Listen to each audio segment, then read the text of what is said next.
Over the next few days, you will hear some 60 ministers and international experts speak in our sessions. The purpose of EWF is not to come to a particular conclusion of one-size-fits-all solutions, but through the wide range of honest presentations, knowing what works and what doesn't, we hope that every delegation will leave here with an idea or ideas that can trigger change or innovation in their countries. That's our hope for this event. We have the evidence from past years that it works, so we're sure it will this year. But now, to begin the formal part of the event, I would like to ask your host, the Secretary of State for Education, the Right Honourable Gillian Keegan.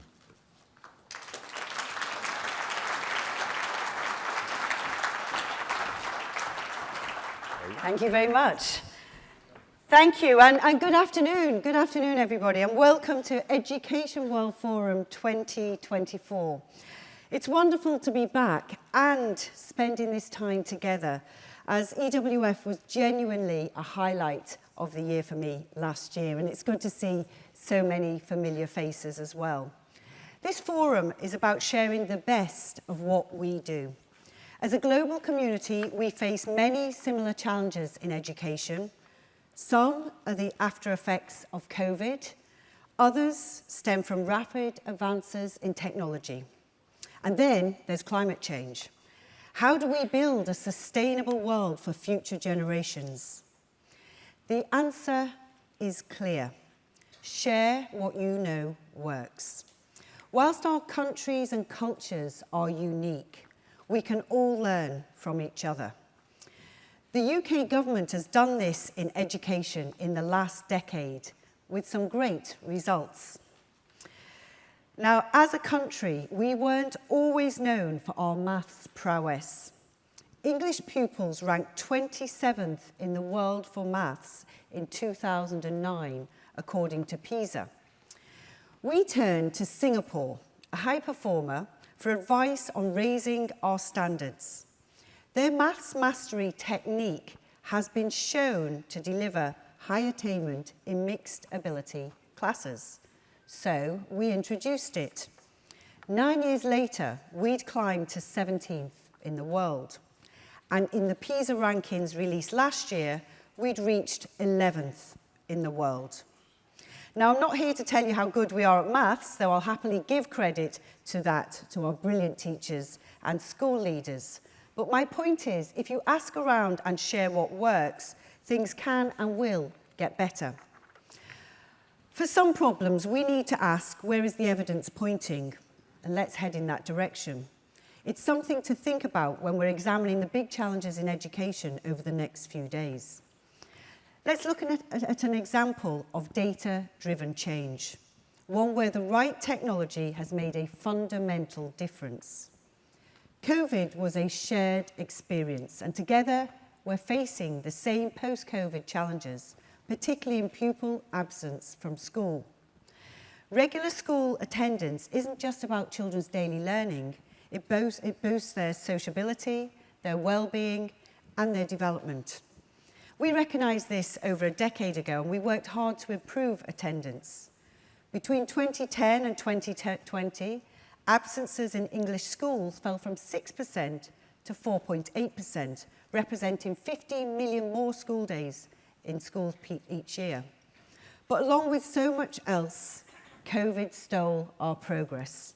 And I know there's a lot of agreement in this room because school systems worldwide were affected.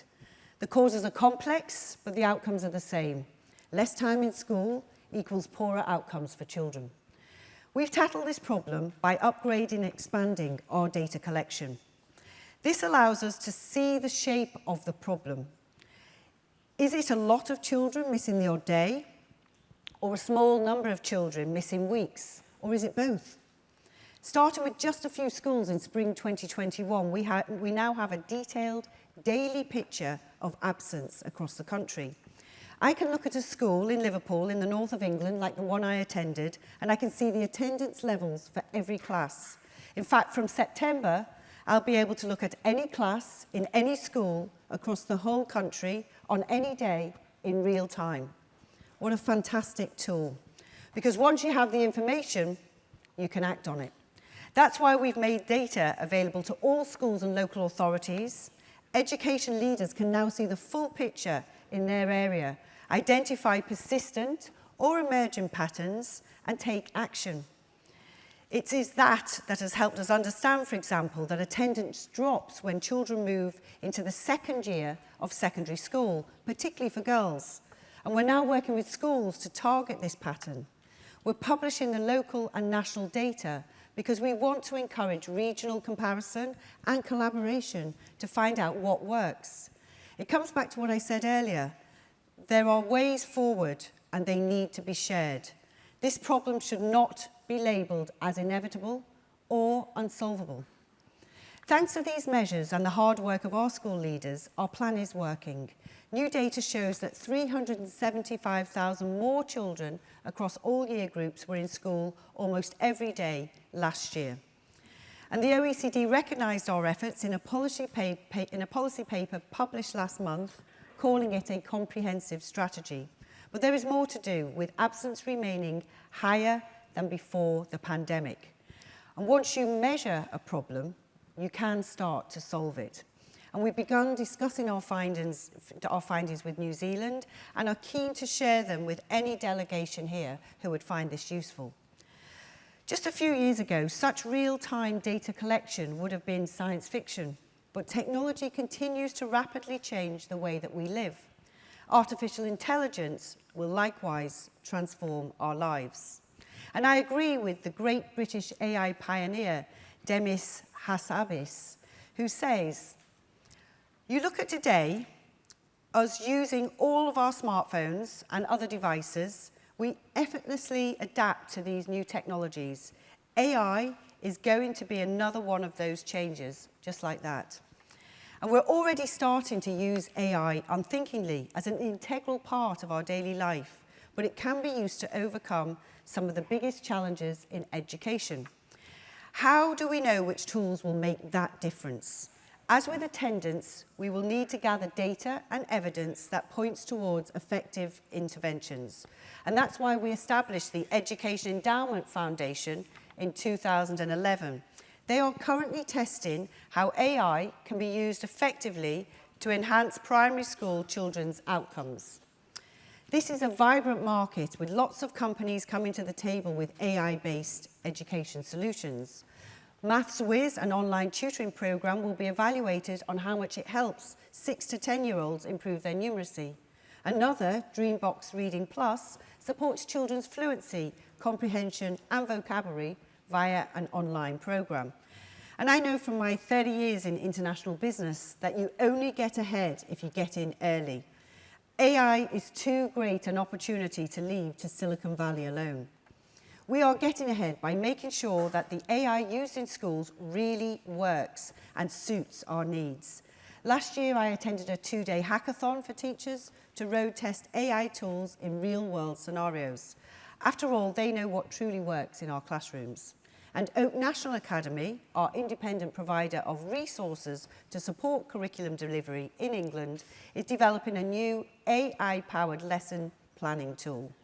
The AI lesson assistant, called Isla, is being designed to help teachers create and adapt their teaching resources, saving them valuable time.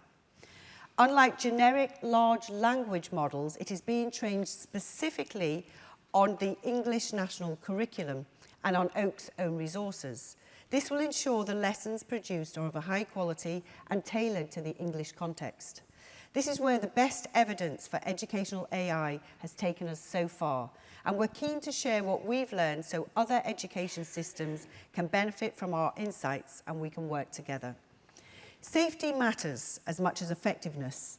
As the Prime Minister made clear at last year's Global AI Safety Summit, it's why we introduced the AI Safety Institute, so that no country is caught off guard by its rapid advance. Our Department for Science and Innovation is currently hosting a virtual AI summit with South Korea, because only by sharing national developments through international dialogue will we stay on top in this field. Of all the challenges I've referred to, none is more urgent than climate change. Education needs to play its part, giving children a broad understanding of a clean, sustainable future. That's why we've launched the UK Sustainability and Climate Change Strategy in 2022, setting out the education system's crucial role in tackling climate change. And today I'm announcing the extension of the UK's Climate Ambassadors scheme. Regional climate ambassadors currently help schools and colleges draw up climate action plans and improve their sustainability. Over the next 2 years, we will recruit over 1,000 volunteers as climate ambassadors to support over 2,500 education settings. Our National Education Nature Park scheme allows each school site to see themselves as a contributing part of the biodiversity and climate resilience of the country's collective education campus. And like countries participating in international climate discussions, we want schools to see themselves as part of a broader whole. These networks are designed to get them sharing ideas and trading creative solutions. Our COP26 presidency brought education and environment ministers together for the first time, securing commitment to closer collaboration. And on the international stage, we're working closely with partners to drive change. Sharing our solutions is the solution to unblocking climate change challenges. We work closely with UNESCO to develop the Greening Education Partnership, which launched at COP27.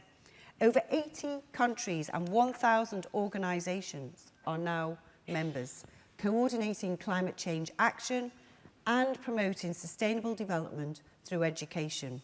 And if your nation has yet to sign up, please talk to UK ministers and officials about what we can achieve together through the partnership. Education as a climate change solution was a central theme at COP28. There we launched the Education and Climate Declaration, together with UNESCO and the Global Partnership for Education. Over 40 countries endorsed it prior to launch, demonstrating their commitment to build climate-smart education. And we hope that education will continue to be a prominent theme at COP29 in Baku and at future COPs, providing a broader approach to a problem that today's pupils will inherit. Sharing and developing big ideas is something we also encourage closer to home. We are home to some of the world's top universities who benefit from strong international ties, many with people in this room. Indeed, the UK has educated 58 current and recent world leaders. We have 4 of the global top 10 universities and 17 in the top 100. Students travel from over 200 nations to study here, and our universities lead the world in producing valuable research, ranking first in the G7 for publications impact. The UK remains the destination of choice for many students, attracting the brightest from around the world. It's good for our universities. It supports the creation of more places for domestic students. Of course, studying abroad is expensive and out of reach for many. So transnational education eliminates the need to travel for a UK degree. Demand for it is growing.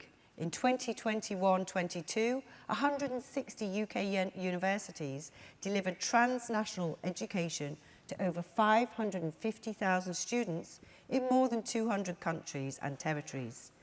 It's a solution that's successfully unlocking the global potential of British institutions and giving broader access to educational opportunities. To support this, the sector has today published a document on our offer to international partners. This is entitled Unlocking Global Potential, UK Education and Skills International Offer. It is essential reading for any country considering future partnerships with our educational institutions. Now, in the last few years, we've talked a lot about the pandemic. We've now moved beyond the COVID crisis and our immediate response. But there are still challenges that remain, including children's mental health and school attendance. These are joined by the other great issues of our age, introducing children to technology safely, whilst not allowing it to damage or to dominate their lives, and accelerating climate action and awareness to preserve their future world. We come from different countries, but we share many fundamental aims. We want children to get the most out of their education, whatever barriers they face. How do we limit the impact of the challenges mentioned above? Well, remember the story of maths in England over the last decade? Sharing what is known to work can overcome stubborn problems and spread success.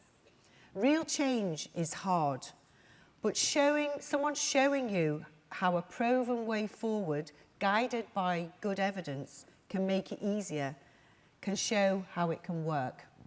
We have worked successfully in the past, and that is how we must tackle the current and upcoming educational challenges of this century. As Malala has said, there are many problems, but I think there is a solution to all of these problems, and it's just one. It's just education. And we gather today to discuss education solutions this week. Remember to share what you've seen work in your country.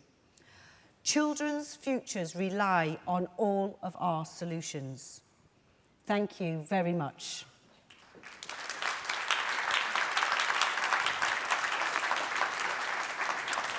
And I'd now like to hand over to Dominic Savage, Director of EWF, who I think has some exciting news to share, Dominic.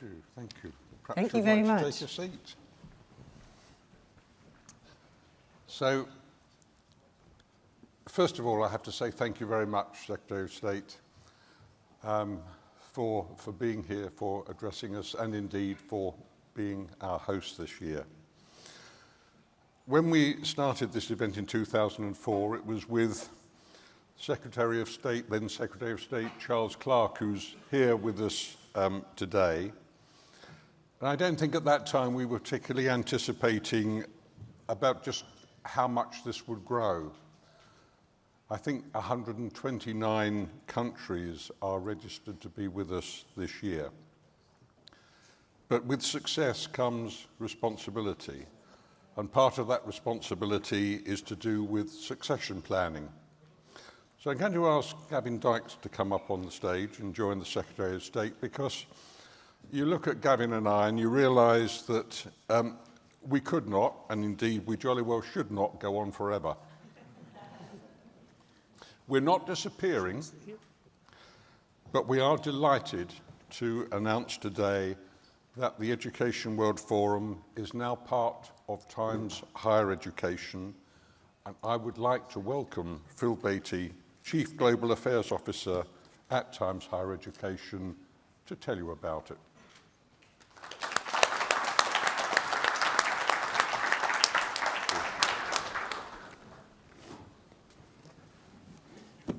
So it's with absolute pride and a great sense of responsibility that I can officially confirm, as Dominic has said, that Times Higher Education is now the custodian of the Education World Forum.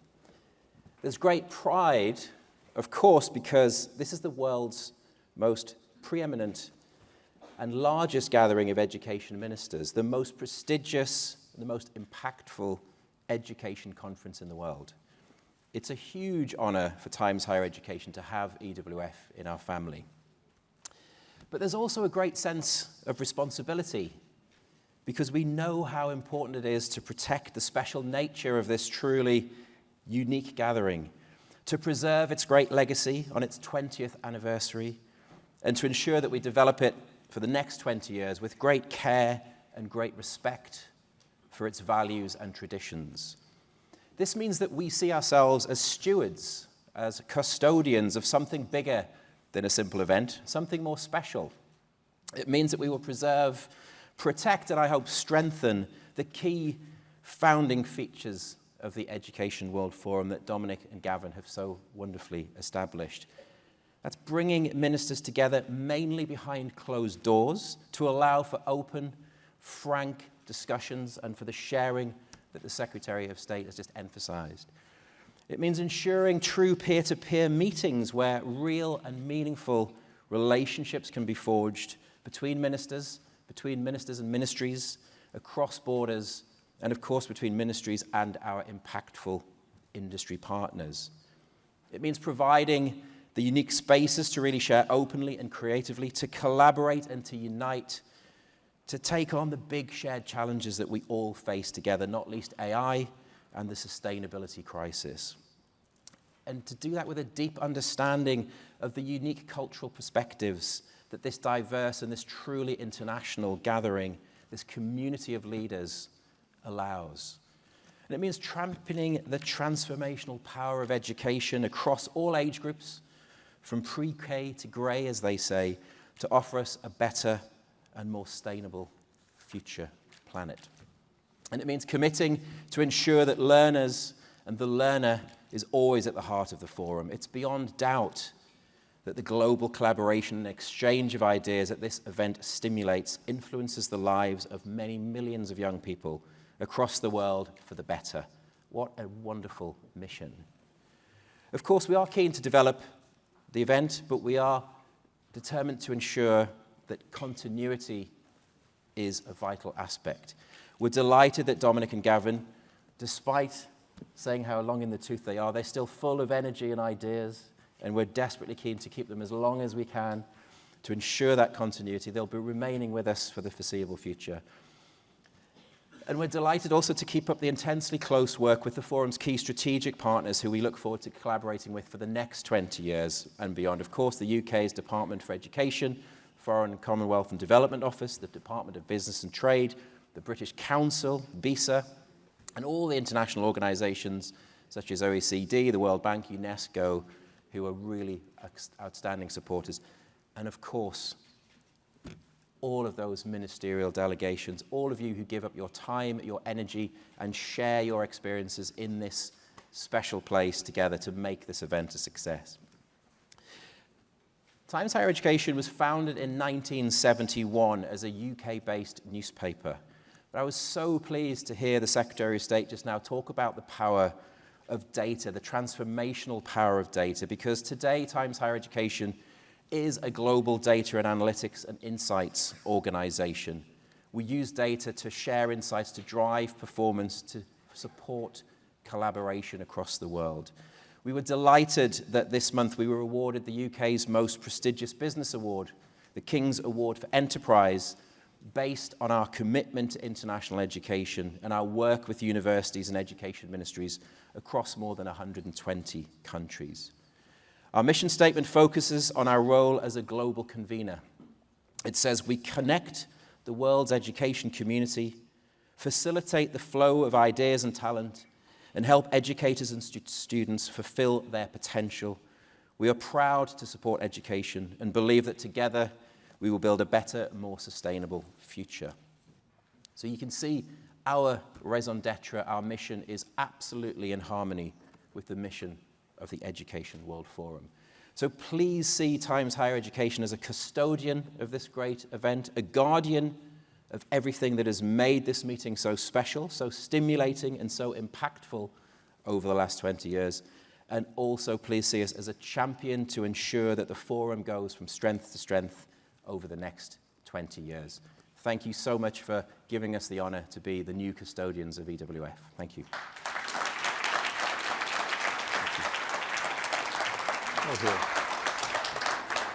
So I'm now going to ask you to allow us an indulgence. I want to invite Charles Clarke onto the stage. I want to invite Paul Howarth, the Chief Executive of Times Higher Education, onto the stage for a photograph of this occasion.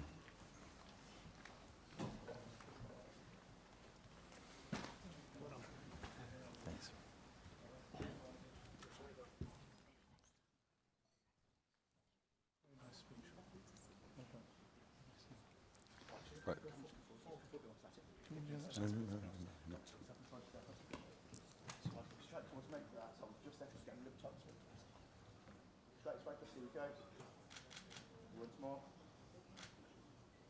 And one last one. Hold just there. Let's see. We go north, it's north, we go. Not okay. Thank you all, and I'm now going to turn over to Gavin to lead the rest of this session. Thank you.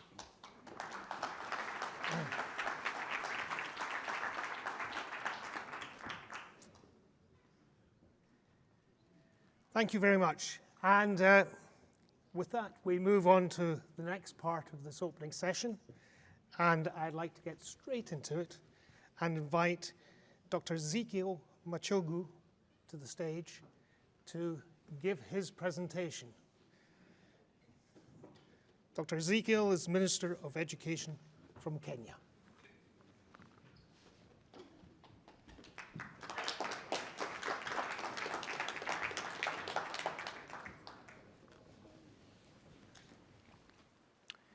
Yeah, thank you very much, honorable ministers, distinguished guests.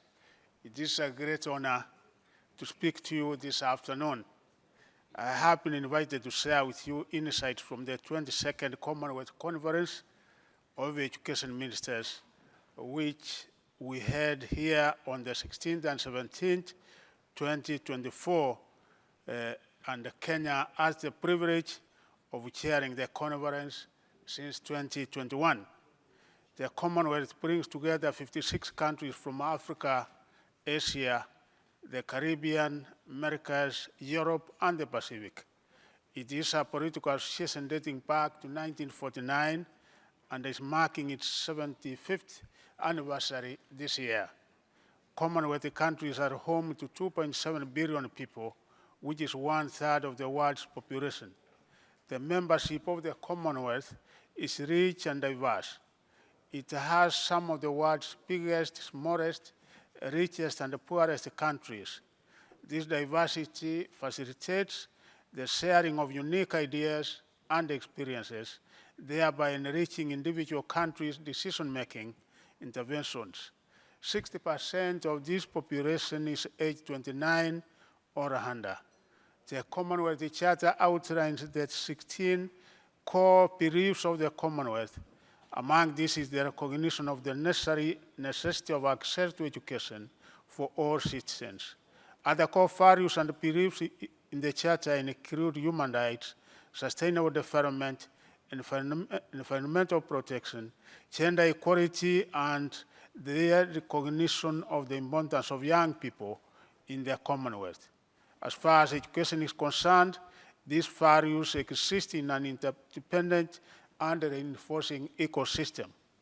The Commonwealth Education Ministers first met in Oxford in 1959, where they inaugurated the Commonwealth Scholarship and Fellowship Plan.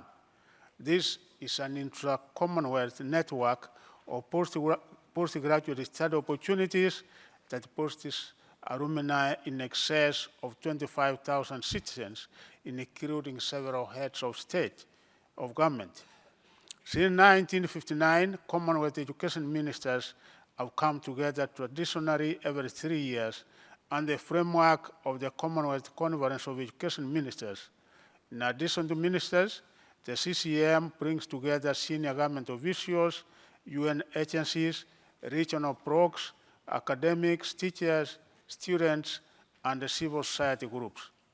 Just like the Education World Forum, the CCM is an opportunity for peer learning, exchanging ideas and best practices, and building partnerships towards common goals. It is also a forum to collectively lobby our governments and other stakeholders to shape decisions to positive change. In order to accelerate progress towards SDG 4, the Commonwealth Education Ministers Action Group met in 2022 in London, United Kingdom, and agreed that the CCM meets every year. Therefore, while the 21st CCM took place in 2022 in Nairobi, Kenya, the 22nd CCM took place this year instead of 2025. Our objective of the 22nd CCM was to provide an update on our progress and conduct a comprehensive stock-taking of education, within the Commonwealth at the national, regional, and international levels. The theme of the conference was driving resilience, equity, and skills for an inclusive future. This theme fits in the theme of this year's EWF. As the world approaches the 2030 milestones, the need for urgent action to achieve education goals is undeniable. The 22nd Commonwealth Conference of Education Ministers has recognized this urgency and the need for decisive action, strengthening the Commonwealth's education implementation mechanisms, and have advocated for raising the profile of education in the Commonwealth as a priority. The conference has three streams as follows. 1, resilience and sustainability of education systems and runners, with the aim of promoting environmental sustainability and climate resilience through education for sustainable development. 2, resilient societies, economies, and innovative technologies to equip teachers and runners with adaptable skills for a dynamic world, promote innovation, transformative technologies, and the integration of human rights-based digital learning and technology into education systems. 3, transition within and outside the education system. This seeks to ensure equal access to all levels and the types of education and facilitating smooth transitions between educational levels, especially focusing on girls, women, and vulnerable groups. This involves investing in early and foundational learning education and skills development across all age groups, narrowing learning disparities. As Commonwealth education ministers, we acknowledge that the achievement of long-term objectives depends on all of us. We have agreed to influence our heads of government, who will meet in Samoa for the Commonwealth Heads of Government in October 2024, to ensure that education is higher up on the Commonwealth priority list. We want to see accelerated action on inclusion and ensuring equitable access to quality education for the purposes of fostering growth and employability. We also want to see resilient learning systems. We need a renewed commitment to building resilient education systems that can withstand crises and disruptions, including climate change adaptation and mitigation. We want to see enhanced collaboration. Stronger collaboration among Commonwealth countries will facilitate the exchange of best practices and mutual support in addressing education challenges. Education systems that engage with their local communities and involve them in decision-making processes are more resilient. Communities can provide innovative solutions during times of crisis. On domestic financing of education and efficient resource allocation, we must redouble efforts to explore domestic financing of education as the most sustainable form of funding. The aim is to maintain or reach spending on education above 20% of overall national expenditure. Efficient resource allocation and management within education systems can ensure that limited resources are used effectively. This efficiency enhances the system's ability to respond to financial challenges or resource constraints. In summary, the Commonwealth Ministers of Education made the following key commitments at the 22nd CCM. They reaffirmed their commitment to prioritizing education as a fundamental component of sustainable development, with the imperative of addressing inequality in learning opportunities, including gender and disability-related disabilities, and adapting education to meet the demands of a rapidly advancing technological landscape. Ministers committed to tackling violence in and around schools and ensuring that education settings are safe for all. 2, ministers pledged to promote both domestic and international education financing to bridge existing gaps in educational access and equity. They committed to exploring innovative financing mechanisms tailored to national contexts to effectively support education initiatives. 3, ministers advocated for a boost in climate finance investment in the education sector, aiming to triple the current allocation of US $70 million from the Building the Climate Resilience of Children and Communities initiative. This includes strengthening climate education through initiatives like the Commonwealth Climate Finance Access Hub to ensure education systems are adequately equipped to navigate a climate resilience future. Ministers welcomed the Greening Education Partnership and expressed readiness to explore the adoption of green school quality standards and curriculum guidance to foster environmental stewardship and sustainability. Finally, ministers committed to prioritize digital transformation in enhancing the resilience and inclusivity of education systems, emphasizing considerations such as cyber resilience, data protection, and data sharing. They committed to address the digital divide through education, especially for underserved populations, as well as data gaps within the education sector to drive inclusive educational policies and initiatives. Thank you, and thank you very much. Thank you. Thank you. Thank you, Dr. Mitchell. Well done. Thank you. Thank you for giving us a review of what happened at CCEM meeting of ministers. So I wanted to, in this part of the session, we've heard from ministers, and now I'd like to hear from a younger student, a younger speaker, much younger than me anyway. So with that, I'd like to invite Emma Dreyer to the stage, and maybe you'll explain to us what you've been doing and what you're doing now. Thank you so much.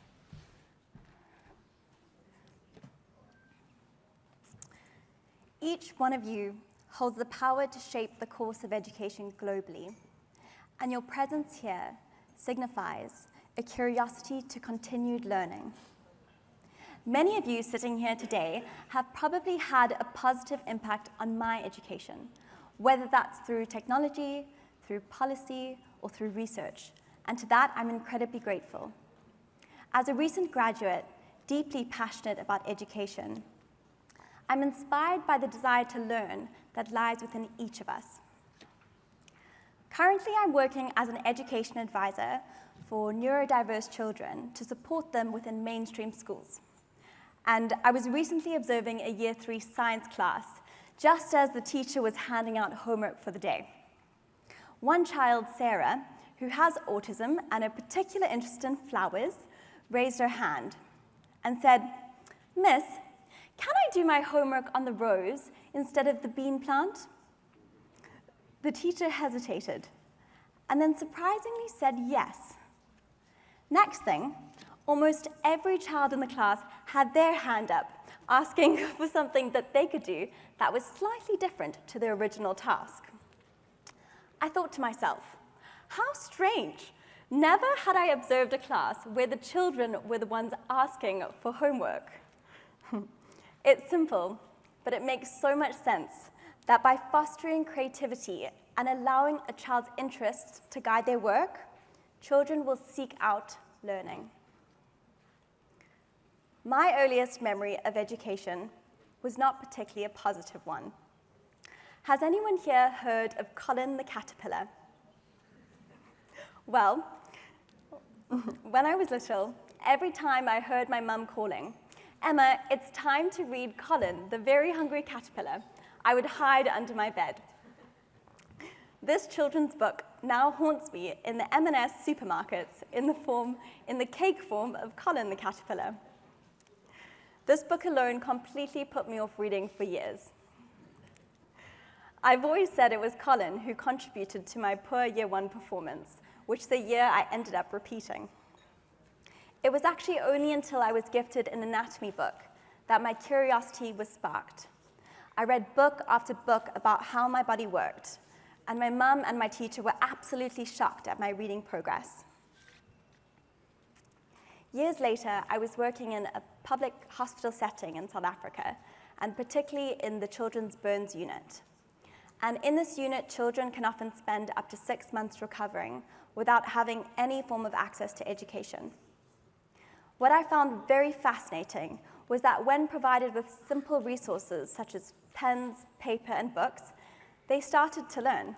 And they would even teach one another through educational games or reading each other stories. The one day I walked into the ward, and there was Yoliswa, a 9-year-old girl perched next to her new friend Alice, reading a storybook. Alice had completely burnt her hands and was unable to hold the book by herself. Yoliswa had sought out learning out of the motivation to help another. One of the themes for this week is encouraging AI understanding, and I couldn't agree more with this statement. When I was in high school, I had to write a French speech, and I wasn't particularly good at languages. A friend of mine had told me that I should try Google Translate. And I was quite inquisitive as I hadn't used it before, and I didn't have much experience of using Google at the time. So when I got home, the first thing I did was go into my mum's computer and type in my English words into Google Translate. And to my surprise, out came a French speech. Now, my teacher may have called this cheating at the time, but to me it made sense. Why would I spend hours looking through the French dictionary, which is what my teacher had recommended, when I could do this task more efficiently? If my teacher had a better understanding of technology at the time, she may have realized there was a more effective way to assess us, and she may also have realized that most of the class was using Google Translate. I see this happening with AI today, as it did with using Google Translate for me as a child. Children and young people will continue to be curious to explore and understand the opportunities of AI and technology. And this is something that should be encouraged and nurtured rather than punished. So to me, the biggest challenge will be how do we ensure that teachers are just as curious to learn and adapt as students are. This time last year, I was most excited about the potential of AI to personalize learning through the instant feedback loop. And by this I mean to know what a child gets wrong, provide them with additional practice on those concepts until they get them right. But now, 1 year later, I'm most excited about the potential of AI to spark curiosity in young children's minds at scale by adapting to each child's interests. We can use what we know about a child to personalize their curriculum now with the support of AI. So if a child is curious about soccer, we can adapt their maths questions to be about counting the goals in the FIFA World Cup. If Emma is fascinated about anatomy, we can adapt her English curriculum to be about the nervous system. And by increasing motivation, children will seek out learning. I believe that in order to create resilient youth, we need to be focusing on building an education system that produces young people who are curious to learn more as the world continues to change. To end, I urge you to learn something new today out of your own curiosity. Thank you. Well done, Emma. Thank you, Gavin. Excellent. Perfect. Thank you, Emma, very much for that. And I must remember that.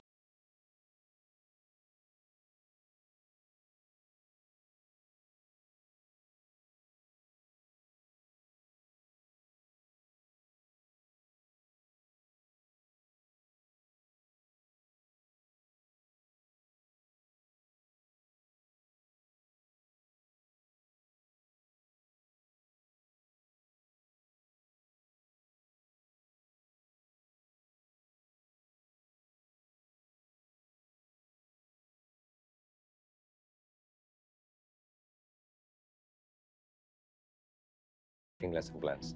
Preparing those lesson plans, it was taking a lot of time because everything was manual. We were writing and writing and writing. And that's where I felt technology can help. Shiksha Co-Pilot is a generative AI solution where we want to empower teachers to create engaging content for their classroom. Within 5 minutes, I'm preparing the lesson plans. It's very essential that any solution we roll out supports the local language. Shiksha Co-Pilot is based on Azure OpenAI. It's grounded in local context. ಈ ಮಾಮೂಲಿ ನಾವು ಕ್ಲಾಸಲ್ಲಿ ಪ್ರಯೋಗ ಮಾಡೋದಕ್ಕೂ ಶಿಕ್ಷಾ ಕೋ-ಪೈಲಟ್ lesson ಪ್ಲಾನಲ್ಲಿ create ಆದಂಥ ಹೊಸ ಪ್ರಯೋಗಗಳನ್ನ ಮಾಡಿದಾಗ ಅವ್ರು ತುಂಬ ಒಂದು ಖುಷಿ ಪಡ್ತಾರೆ. Classroom engagement is going to get richer, it's going to get deeper, that will eventually lead to better learning outcomes for students.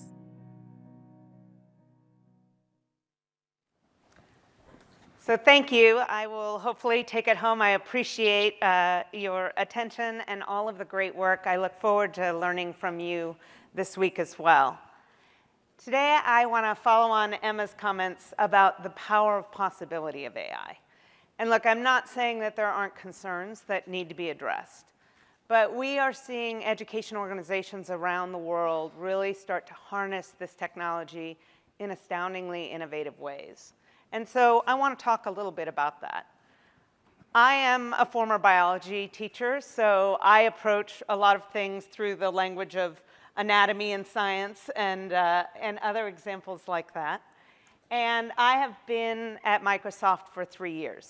And I consider myself so lucky to have started at Microsoft just as the era of generative AI began.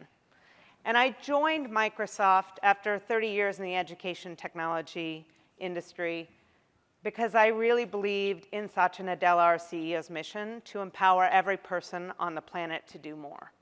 And that resonated with me in my own personal mission in my career to help education institutions harness the power of technology to support every learner to do more. And I've never been more optimistic about that opportunity since the era of generative AI. And let me just explain to you, my father is 92, and he was trying to understand what this AI thing was, and I was trying to explain to him a little bit about Microsoft's business and working with ChatGPT. And the way I described it was, look, the history of Microsoft has basically been around documents, whether they're spreadsheets or PowerPoints or Word documents. Really, our business has been centered on searching for data across documents and the internet. And suddenly, we have the power to dialogue with our data across documents, across the internet. This is about natural human interface so that anyone in any language can dialogue with their data. It's a democratization of data and artificial intelligence, where before really you had to have a very significant large IT department to create and harvest back data and data systems. Now an individual user on the phone might be able to access things that were not possible until the last year and a half. And so that really is the power of generative AI. And at Microsoft, we spend a lot of time thinking about enabling equitable education. How do we help accelerate learning and level the playing field? By the way, I'm also dyslexic, so it's been super helpful to me to have these tools even within the world of work. How do we get students ready for the future of work that's going to include AI? You know, we can't ignore it or shut it out of our systems because you may have heard of a small company called LinkedIn. It's the thing that powers hiring in the most of the innovation and knowledge economy, and it's owned by Microsoft. And we surveyed business leaders, and I will tell you that 82% of business leaders see that AI skills are going to be required not in the future, but now. It is the fastest growing skill area on jobs posting in the history of LinkedIn. So as education leaders, we must take advantage of this in order to get our students ready for that. So what's the power of possible here?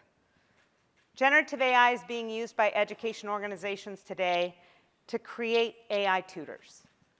Now, this isn't replacing teachers. That's not the goal. The goal is to supplement and support teachers so that teachers can spend more time on building relationships creating engaging learning opportunities like we saw in the video or we heard from the former speakers. AI tutors can be endlessly patient. They can understand all subject areas. I'm a biology teacher. I'm not great at teaching early childhood literacy, but I know I had students in my class who struggled to read who I could not help because that was not my area of expertise. We're seeing AI tutors play a role in lots of organizations around the world. Next generation certifications, thinking about how AI might be able to measure not just the product of what you wrote or which answer you got right, but the process that you used to get there. Helping schools become more efficient and effective, managing tickets or IT help break fix, or mining for data to be more effective in your decision making. And finally, fighting cybercrime. Look, cyber criminals are targeting your data today. Not because you don't have amazing IT staff, although some of you may be challenged in that area of cyber defense, but because children's data are some of the most valuable data for nefarious activities in the world. And so suddenly, a recovering biology teacher who might have been in an IT department, like myself, can fight cybercrime with natural language interface. I don't have to know programming to do that. And that really is going to change a lot of what we're doing. I want to give you a little advice about working with vendors on AI. You should ask them what their principles are for responsible AI. You should make sure that they are thinking about fairness, safety, reliability, privacy, security. If you are building your own AI tools with your IT teams or other vendors, you should think about those same things. What does inclusiveness mean? How transparent are you being? Are you showing where AI is being used? And then how do you put those principles into practice, like standards and training and testing and monitoring? These are things that Microsoft has spent a decade investing in, and it is a foundation of our work in AI. So now I'm going to give you a few free things. Recently, we launched an AI education toolkit. Now, this will have a lot of products that Microsoft uses, but most of the benefit of this toolkit is not based on whether you use generative AI products from Microsoft. It's really thinking about what I like to call the big P's and the small P's. How do things like learning standards need to change in an era of AI? What does that mean to policy of practice? How do we define cheating in schools? I'm not answering those for you. I'm actually shining a light on what we call AI navigators, which are education institutions around the world that are already starting to pathfind and define on this. So this is a free resource. You will see in our AI Navigator section case studies we are adding to this monthly, so you'll see more and more if you come back. Also, it has a fantastic section on emerging research. What are we seeing as best practices? What are some of the positive and concerning outcomes on this? So there's over 100 research articles, and we'll continue to focus on that as well. And finally, I wanted to let you know that we have a lot of free AI tools available for schools to use today. So our Microsoft Copilot is available with data protection. So we're not using your data. We don't train on your data. And we have a fantastic literacy tool called Reading Coach that we've just launched that leverages generative AI to create things that you might be interested in reading and then allow you to practice fluency. So I encourage you to check out Microsoft's products and tools, but also to think about the amazing potential possibility of generative AI. We must figure out how to harness this. Look, I've spent 30 years in the technology industry, and in that 30 years, technology has changed education, the world, more than I ever thought possible. But in many ways, it has changed education less than I thought possible. And I've never been more excited about the potential of a technology to change that motion and trajectory. So I ask you to join me in this journey on supporting and thinking deeply about how to help your teachers and your learners and all of your team gain more efficiency and effectiveness with these tools. Thank you very much. Thank you, Paige. Yeah. Well done. Brilliant. Excellent. Thank you very much to our three speakers in the final part of that session. And I'd now like to invite David Aronovich back to the stage to complete this whole session.